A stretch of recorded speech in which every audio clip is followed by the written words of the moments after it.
My newest obsession, bandana headbands with elastic straps that I'm seeing all over Pinterest. They are so pretty and comfortable, but best of all, they're easy to make, and that's what we're doing today. If you want a glimpse into my brain a little bit, stick around to the end because I have thrifted fabrics and trim combinations that I considered using for this video. If you haven't been here before, my name is Tracy, and I thank you so much for joining me.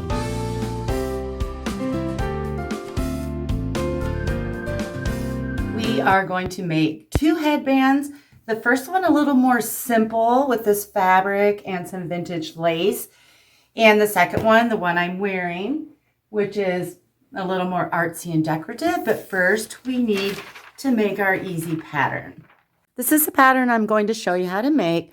And I highly recommend you do a practice headband like I did here. I'm starting with a subtle rectangle that's 18 inches across and 16 inches tall. I'm using packing paper, but wrapping paper is great for your larger pattern making. And so I'm going to take this and I'm going to fold it in half. Then I'm going to measure from the bottom up 5 inches, and that's right there. Now from this, I'll make it a little bigger. From that mark up to the corner, I'm going to make a straight line and just cut along that line. And there's our pattern. Now I just have a sort of small pattern cotton fabric. I'm going to flip it over just because it's easier to see where I draw my lines. And I am just going to lay my pattern on there, and I'm using tailor's chalk, and trace it out.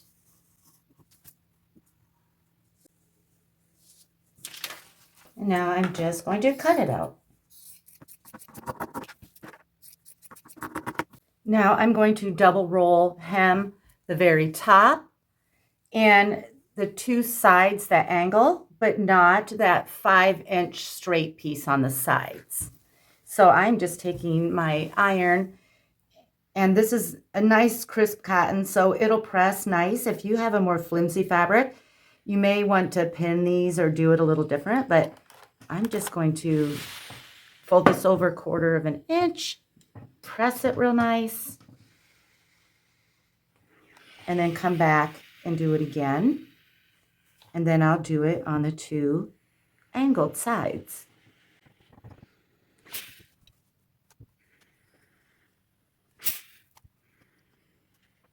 Now down at the very bottom of the scarf, that corner, once I have this one pressed, I'm just folding this over on top of it and pressing it. And if you want to miter yours, if you know how to do that, go right ahead. But this is just fine for me.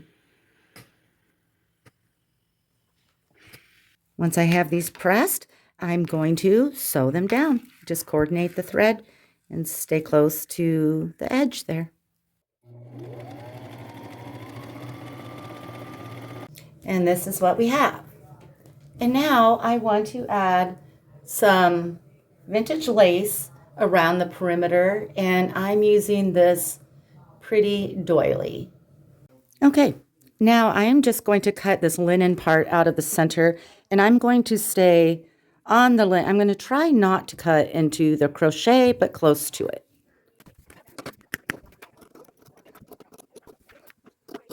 Now, ideally, I'd like this to reach to about 1/2 inch down from this corner, but it's not quite big enough, but I'm still going with it. I took a pin and I marked the center, and I'm going to pin that right there just so that I know each side will be equal. And I will just take it to my machine and I'll start sewing there. I'm going to use a small zigzag stitch and just sew this right along the edge until I run out. And then I'll come over here and do the same thing.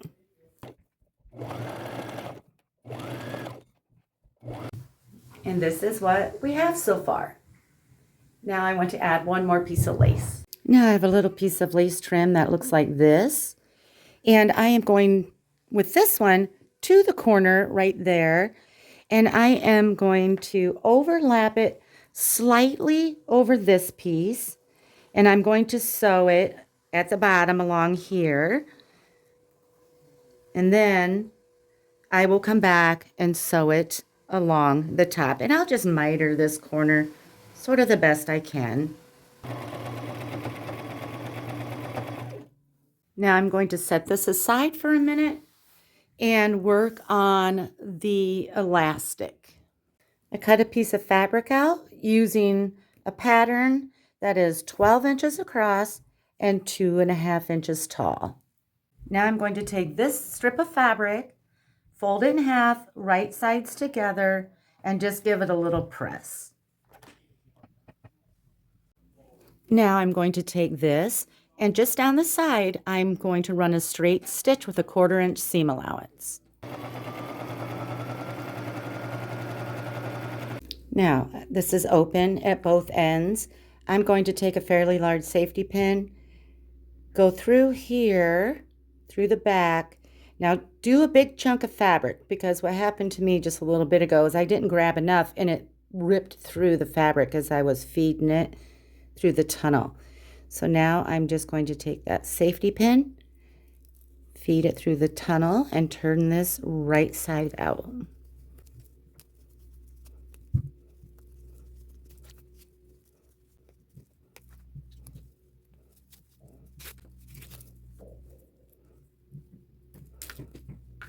Now I'm going to give it a little press with that seam going right down the center as I'm looking at it. Now I'm taking a piece of elastic that is 5 inches long and 5/8 of an inch wide, but I think anything from 1/2 inch to an inch would work on this elastic. And again, I'm going to take my safety pin, put it through one end, and I'm going to feed it through this tunnel.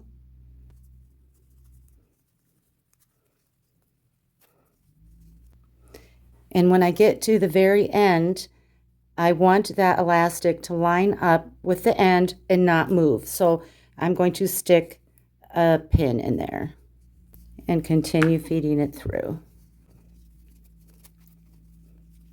Now when I get to the opposite end, I'm going to do the same thing with a pin. I need to pinch this pretty tight before I take my safety pin off, because I don't want to lose that back inside there. And I'm going to stick another pin right here. And now I'm just going to take it to my machine,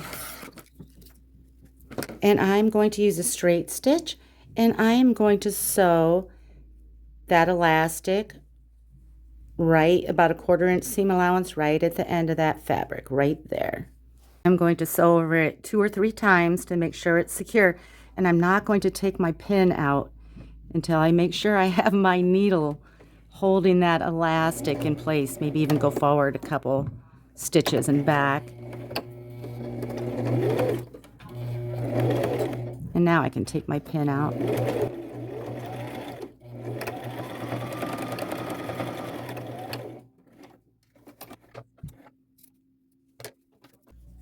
I am going to attach this now to the headband, and I want right sides together. So this is my right side, and the side without the seam is my right side of the strap here.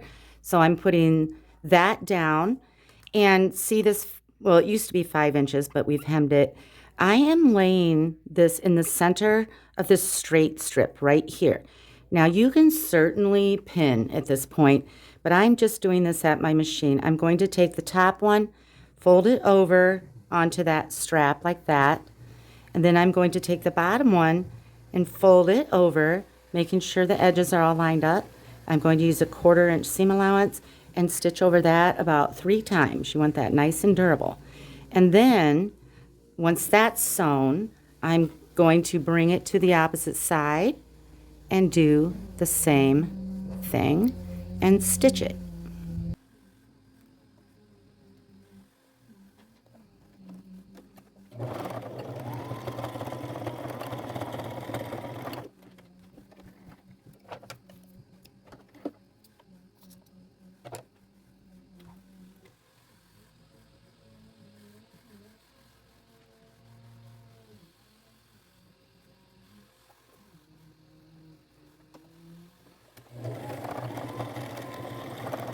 Now look how nice, okay, see that's where we stitched.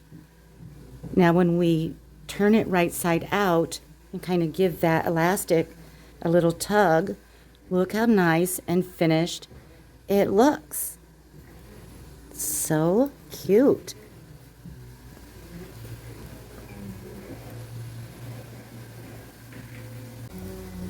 Okay, all done. I want to try it on, but I have a duster I think it'll look really cute with.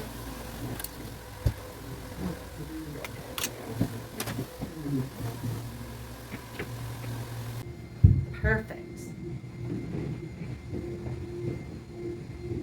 So fun. Now let's work on the second headband. For the bandana that I'm wearing, I am cutting my pattern out of this pretty thrifted eyelet pillow sham that I got at Goodwill. Now I'm just going to arrange some scraps of doilies, table runners, trims, things like that.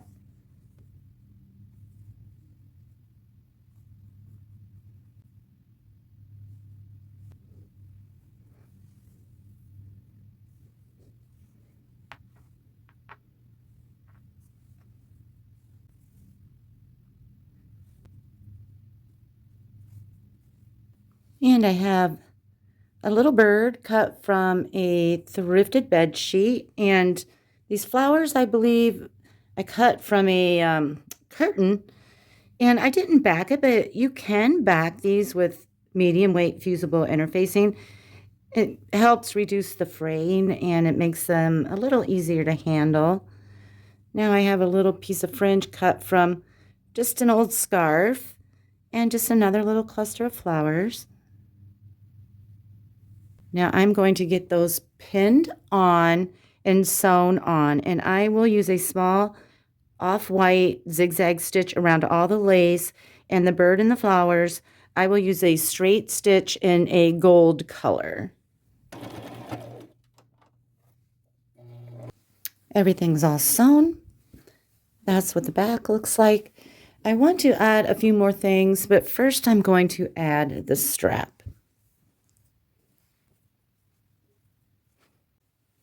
Here's what it looks like with the strap. And now what I want to do is add some of this pretty tassel trim. And I wanted to wait until I got the strap on so that I was sure I didn't get it up too far and tangled up in with the strap. So I am going to go just right below, find a nice smooth piece of fabric to start on below that strap. I'm going to fold this over about 1/2 inch, lay it along the edge, and I'm just going to use a straight stitch and sew it all the way around. And then when I get back up near the other strap, I'll clip it off, fold it over, and finish sewing it.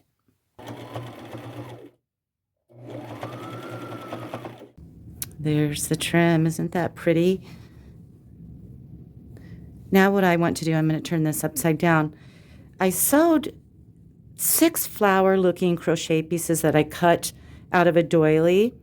And now in the center of them, I'm going to hand sew. I chose some mother of pearl buttons, and I didn't try to pick the pretty, perfect ones. I actually tried to pick the more ugly ones. I think they have so much more charm. And so I am just going to sew one in the center of each one of those flowers. It's subtle, but it's those subtle details sometimes that make such a big difference. And I'm using gold colored thread because I think it looks antique-y.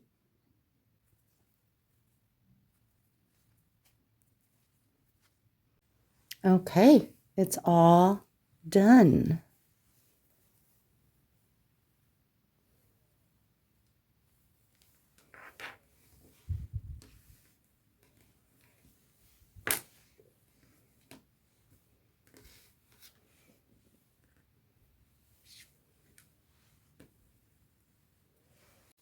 Now these are the fabrics and trims that I considered using to make headbands for this video. Okay, I have 4 little bundles here of ideas that I was thinking of, and I'll bring you in a little closer so that you can see a little bit more of the details. I have this thrifted dress. I loved the pattern on that, and I thought that might be cute with like some bobble trim around the edges, maybe a little crochet flower, couple flowers. This was a thrifted purse I've already cut on it, but maybe cut a couple flowers off there. Make a headband. Now here's a pretty thrifted scarf. I love the pattern and colors. I thought I could cut off this fringe and trim the headband with it, and maybe layer that fringe with some pretty tassel fringe. And then maybe some appliques of some sort. That'd be pretty dramatic. Here I have a men's denim shirt. I like the denim look, and this is lightweight enough for a headband. I have some blanket fringe cut off of a blanket, and you know, I could do some patches, or here's some applique cut from a pair of thrifted jeans. Look in the jeans if you're looking for appliques. Sometimes they have really pretty designs and flowers and things like that. I could add a butterfly, you know. I'd have to think and arrange. And finally, I have some pretty black fabric with roses on it. I could trim it out with some dyed vintage lace. You know, maybe layer it with some white bobble trim. I have pretty flower appliques, which look beautiful with that fabric. Here's some more trim if I didn't like the darker lace. How pretty is that? Okay, hopefully that has given you some food for thought to get the wheels turning to create your own beautiful one-of-a-kind bandana headbands. Thank you so much for watching.